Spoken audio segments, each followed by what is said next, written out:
Assalamualaikum warahmatullahi wabarakatuh. Salam sejahtera untuk kita semua. Shalom. Perkenalkan, nama saya Fathul Lusung dengan NIM 20061110225 dari kelas Bisnis Pariwisata 5B6. Pada kesempatan kali ini saya akan mengulas sedikit tentang materi dari kelompok 1, yaitu terkait dengan tren positif pariwisata, daur destinasi pariwisata, dan turis area life cycle. Berikut pemaparannya.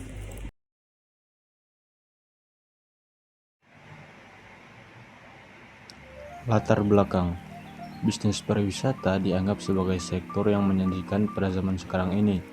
Banyak negara di dunia bergantung pada industri pariwisata sebagai sumber pendapatan tak terkecuali Indonesia. Pariwisata adalah segala sesuatu yang berhubungan dengan berbagai macam kegiatan wisata dan didukung oleh masyarakat, pengusaha, pemerintah, dan pemerintah daerah. Pandemi COVID-19 sempat membuat sektor pariwisata Indonesia menurun drastis, sehingga kini diharapkan industri pariwisata Indonesia dapat menggeliat dengan tren pariwisata baru yang terus berkembang. Tren positif pariwisata. Pemerintah tengah bergairah memaksimalkan potensi wisata saat ini. Semangat ini menemukan momentumnya dengan lonjakan wisatawan mancanegara atau wisman yang beriringan dengan peningkatan devisa ke dalam negeri. Dalam hal ini, Kementerian Pariwisata atau Kemenpar kian bersemangat karena berhasil meraih sejumlah penghargaan bergengsi, baik di tingkat Asia Pasifik maupun buat dunia. Di antara penghargaan paling anyar adalah yang pertama Trend Award tahun 2017, Video Pariwisata Terbaik tahun 2017 di ajang UNWTO Award. Yang ketiga, destinasi nomor 1 dunia versi TripAdvisor 2017 yang diraih di Bali. Yang keempat, Destination of the Year tahun 2017 Asia Pasifik versi TTJ Travel Award. Nah, tak kalah penting, indeks daya saing pariwisata Indonesia menurut World Economic Forum atau WEF juga naik dari peringkat 50 di tahun 2015 naik menjadi peringkat 42 di tahun 2017. Dengan adanya tren positif yang diraih tersebut, membuat Kemenpar kian optimis mencapai target perolehan 15 juta wisatawan yang dipatok pada 2017 ini, dan menjadikan sektor wisata sebagai peraih devisa nomor 1, mengalahkan crude palm oil atau CPO bisa tercapai. Dalam hal ini, pemerintah juga harus all out menarik kunjungan wisatawan mancanegara dengan berbagai strategi marketing dalam hal branding, advertising, dan selling seperti yang selama ini dilakukan. Namun, di sisi lain pemerintah juga harus bekerja keras menyiapkan berbagai instrumen pendukung untuk menyambut loncatan wisatawan mancanegara seperti sumber daya manusia, infrastruktur, dan lainnya. Hal ini penting agar wisatawan yang sudah datang tidak kecewa dan meluluhkan citra wisatawan di Indonesia yang sudah terbangun. Daur hidup destinasi pariwisata. Dalam pengembangan destinasi wisata, perlu diketahui posisi atau fase dari destinasi wisata tersebut. Hal ini karena pada setiap fase destinasi wisata memerlukan strategi pengembangan yang berbeda. Menurut Pitana dan Surya Diarta tahun 2013, tujuan utama penggunaan model siklus hidup destinasi adalah sebagai alat untuk memahami evolusi dari produk dan destinasi pariwisata. Destinasi pariwisata berjalan menurut siklus evolusi yang terdiri dari tahap pengenalan, pertumbuhan, pendewasaan, penurunan, dan peremajaan. Nah, terdapat 7 tahap pengembangan pariwisata yang membawa dampak implikasi yang berbeda menurut model siklus hidup destinasi yang mengacu pada pendapat Butler tahun 1980, yaitu yang pertama tahap eksplorasi. Di tahap ini, daerah pariwisata baru mulai ditemukan, ditandai dengan sedikitnya kunjungan dan infrastruktur yang terbatas, serta dampak sosial, budaya, dan ekonomi yang masih kecil. Kedua, tahap keterlibatan. Tahap ini, sebagian masyarakat lokal mulai menyediakan fasilitas pariwisata untuk wisatawan. Seiring meningkatnya jumlah kunjungan dan mulai adanya promosi, kontak antara wisatawan dengan masyarakat lokal masih rendah, dan masyarakat mulai mengubah pola-pola sosial yang ada untuk merespon perubahan ekonomi yang terjadi. Ketiga, tahap pembangunan. Investasi dari luar masuk, munculnya pasar wisata secara sistematis, daerah semakin terbuka secara fisik, dan promosi semakin intensif. Yang keempat, tahap konsolidasi. Nah, tahap ini pariwisata sudah mulai dominan dalam struktur ekonomi daerah, dan dominasi ekonomi ini dipegang oleh jaringan internasional. Jumlah kunjungan wisatawan masih naik, tetapi pada tingkat yang lebih rendah. Yang kelima, ada tahap stagnasi. Nah, pada tahap ini berbagai faktor sudah terlampaui, sehingga menimbulkan masalah ekonomi, sosial, dan lingkungan. Fase ini, atraksi buatan sudah mendominasi, atraksi asli alami, baik budaya maupun alam, citra awal yang sudah luntur, dan destinasi sudah tidak populer. Yang keenam, tahap penurunan. Wisatawan mulai tertarik dengan destinasi wisata lain. Fasilitas pariwisata digantikan oleh fasilitas non-pariwisata. Kualitas destinasi mengalami degradasi, kumuh dan fasilitasnya tidak berfungsi sebagai penunjang aktivitas pariwisata. Dan yang terakhir, tahap pemulihan. Tahap pemulihan merupakan inovasi dan pengembangan produk baru atau menggali lebih jauh manfaat sumber daya alam dan budaya yang sebelumnya. Tourist Area Life Cycle. Tourist Area Life Cycle atau TALC merupakan teori siklus hidup pariwisata yang dikemukakan oleh Butler tahun 1980. Konsep siklus hidup area wisata atau yang lebih dikenal Tourist Area Life Cycle merupakan konsep yang memiliki daya dukung untuk melihat kondisi pariwisata di satu daerah. TALC adalah model linear sederhana yang dikategorikan menjadi 6 fase, yaitu yang pertama, fase eksplorasi. Fase ini adalah fase di mana suatu daerah baru akan mulai mengembangkan daerahnya menjadi destinasi wisata. Terus, yang kedua, fase keterlibatan.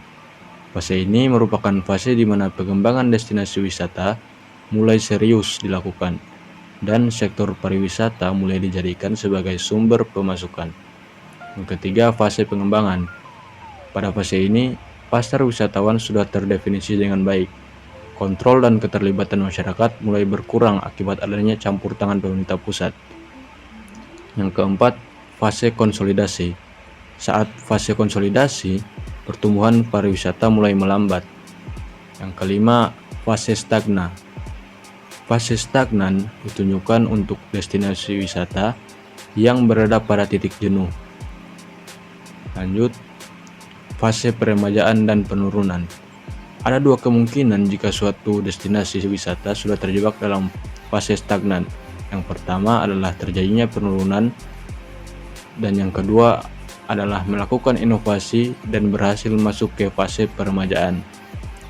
Peremajaan dan inovasi adalah fase yang dibutuhkan untuk dapat bertahan setelah fase stagnan.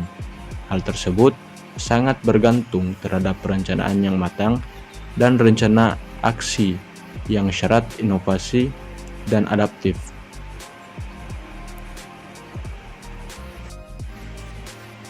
Nah, terciptanya efek atau pengaruh positif dari bisnis pariwisata dibuktikan dengan adanya manfaat bagi masyarakat atau pemerintah setempat, yaitu dengan meningkatnya kondisi ekonomi serta pendapatan warga setempat. Daur hidup destinasi pariwisata Indonesia berbeda-beda setiap provinsi akibat latar belakang perkembangan, perubahan lingkup wilayah, dan intensitas yang berkelanjutan. Penyelenggaraan event atraksi pariwisata yang berbeda dengan asumsi dalam model TALC, siklus hidup satu atau beberapa destinasi pariwisata Indonesia tidak terlalu positif vertikal, melainkan juga negatif vertikal yang diakibatkan oleh peristiwa alam dan politik. Muncul pertanyaan terkait dengan apa sih pengaruh pariwisata terhadap pertumbuhan ekonomi. Nah, menurut saya, pariwisata sangatlah berpengaruh terhadap pertumbuhan ekonomi, karena pariwisata dapat meningkatkan pendapatan devisa, menciptakan lapangan kerja, dan merangsang pertumbuhan industri pariwisata. Oleh karena itu, dapat memicu pertumbuhan ekonomi. Terlebih, dapat mendorong di berbagai negara untuk mengembangkan sektor pariwisata itu sendiri.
Assalamualaikum warahmatullahi wabarakatuh. Salam sejahtera bagi kita semua. Senang berjumpa dengan rekan-rekan semua. Pada video kali ini saya hendak membagikan materi terkait dengan salah satu konsep dasar pariwisata yang amat populer. Tourism Area Life Cycle. Simak penjelasannya ya. Jika ditilik secara mendalam, ilmu kepariwisataan dalam konteks pembangunan banyak beririsan dengan bidang ilmu lainnya.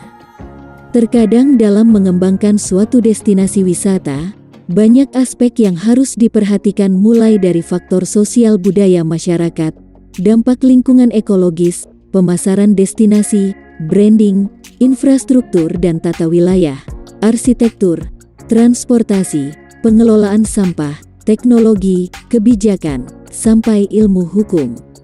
Hal inilah yang menyebabkan pariwisata dianggap sebagai ilmu multidisiplin yang kompleks.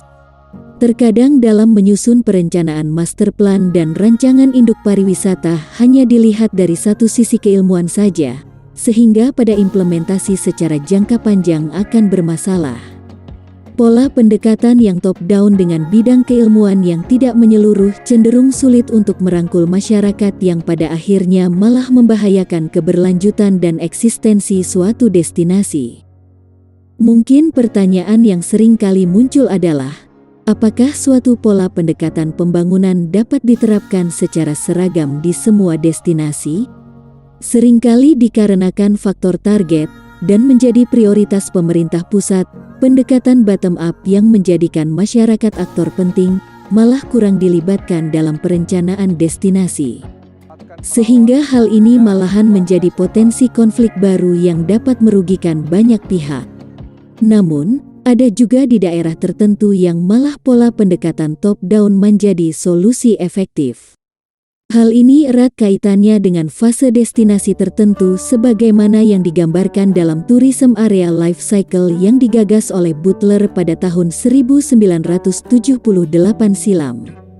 Model fase Tourism Area Life Cycle merupakan model yang dikembangkan dari keilmuan bisnis pemasaran yang berangkat dari konsep product life cycle yang sangat terkenal di kalangan product manager dan pemasar. Model Tourism Area Life Cycle cukup membantu pengelola destinasi untuk mengetahui daerahnya berada di fase mana.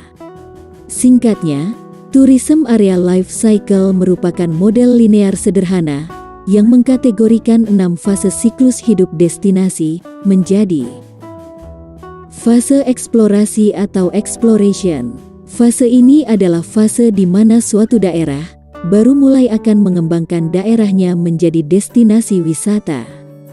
Jenis atraksinya mayoritas bertemakan alam dan budaya yang belum dikembangkan secara serius. Fase ini merupakan fase awal ketika pemerintah daerah dan masyarakatnya mulai memikirkan untuk mengembangkan pariwisata daerahnya, melihat potensi yang dimilikinya. Inilah waktu yang tepat di mana perencanaan visi pariwisata atau tourism vision harus mulai dipikirkan. Contoh daerah yang masuk dalam tahap ini adalah kawasan ekonomi khusus yang baru ditetapkan fase keterlibatan atau involvement. Fase ini merupakan fase di mana pengembangan destinasi wisata mulai serius dilakukan dan sektor pariwisata mulai dijadikan sebagai sumber pemasukan. Homestay mulai berkembang, investor mulai tertarik untuk berbisnis, pemerintah dituntut untuk mengembangkan infrastruktur dasar seperti jalan, bandara, fasilitas kesehatan, dan program pemberdayaan masyarakat. Pada fase ini, juga sudah mulai terlihat musim kunjungan wisatawan. Selain itu, pada fase ini sudah terjadi kontak antara wisatawan dengan masyarakat lokal. Contoh daerah yang termasuk dalam fase ini adalah Kabupaten Gresik yang mulai mengembangkan pariwisatanya secara lebih serius. Fase pengembangan atau development. Pada fase ini, pasar wisatawan sudah terdefinisi dengan baik. Atraksi utama sudah mulai berkembang. Investor asing sudah mulai masuk. Ini terdorong adanya pertumbuhan angka kunjungan wisatawan yang relatif stabil, serta melihat adanya potensi pasar wisatawan baru. Contoh destinasi yang masuk di fase ini adalah Labuhan Bajo di Nusa Tenggara Timur. Fase konsolidasi atau consolidation. Saat fase konsolidasi, pertumbuhan pariwisata mulai melambat. Hal ini bisa berarti dua kemungkinan. Yang pertama, perlambatan ini disengaja karena pengelola destinasi karena ingin membatasi kunjungan dengan implementasi carrying capacity untuk menekan dampak negatif bagi destinasi. Selain itu, bisa jadi pengelola ingin merubah segmen pasar menjadi lebih eksklusif. Kemungkinan yang kedua, perlambatan tersebut tidak disengaja dikarenakan kejenuhan pasar dan kurangnya inovasi produk. Fase stagnan atau stagnation. Fase stagnan ditujukan untuk destinasi yang sudah berada pada titik jenuh. Akibatnya, jika destinasi wisata tidak melakukan inovasi atau memikirkan ulang terkait pola pembangunannya, maka loyalitas wisatawan akan menurun dan berpotensi menyebabkan penurunan kunjungan atau masuk ke dalam fase decline. Contoh destinasi yang menunjukkan gejala ini adalah Bali Selatan dengan Kuta dan Legian di masa sebelum periode pandemi COVID-19. Yang terakhir adalah fase peremajaan atau rejuvenation dan fase penurunan atau decline. Terdapat dua kemungkinan jika suatu destinasi sudah berada dalam fase stagnan. Yang pertama adalah terjadi penurunan atau declining, sementara yang kedua adalah berinovasi dan berhasil masuk ke fase peremajaan. Untuk mewujudkan hal ini tentunya sangat bergantung terhadap perencanaan yang matang dan rencana aksi yang inovatif dan adaptif.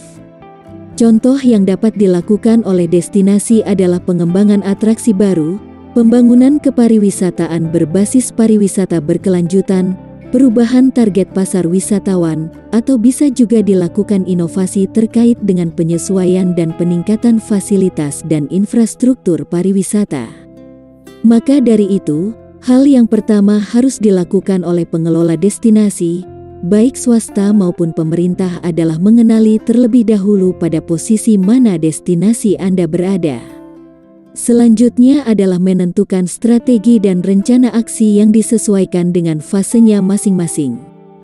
Demikian sekilas materi tentang tourism area life cycle yang dapat saya bagikan. Terlepas dengan berbagai kritik dan sanggahan terhadap konsep dan gagasan ini, tourism area life cycle masihlah salah satu konsep dasar dari pengembangan destinasi wisata yang masih diimplementasikan pada banyak rencana pengembangan pariwisata di banyak negara.